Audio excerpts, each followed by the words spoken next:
কালকের যে ম্যাচ আমাদের এটা একটা বড় অপরচুনিটি আমি মনে করি। প্রবাবলি বাহরাইন ভিয়েতনামের মতোই স্ট্রঙ্গার একটা টিম, ইফ নট মোর।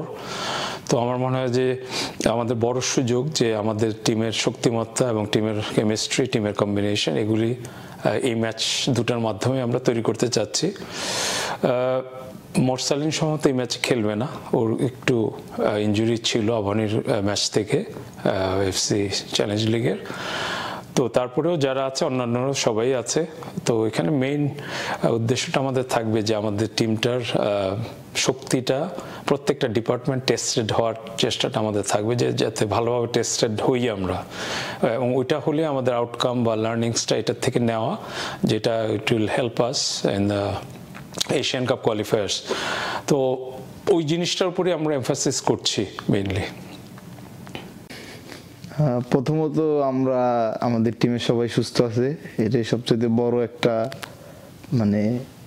পাওয়া, কারণ আলহামদুলিল্লাহ সবাই সুস্থ আছে। এবং কালকে আমাদের প্রথম ফ্রেন্ডলি ম্যাচ বাহরাইনের সাথে, তো আমাদের টিমের প্রিপারেশন অনেক ভালো। আর এখানে ওয়েদারের একটু প্রবলেম ছিল, তো আমরা 3-4 দিনের ট্রেনিং সেশনে আমরা এটা অ্যাডজাস্ট করে নিছি। তো আশা করি আমাদের কালকে একটা ভালো রেজাল্ট হবে। আর দেশবাসী আপনারা আমাদের জন্য দোয়া করবেন।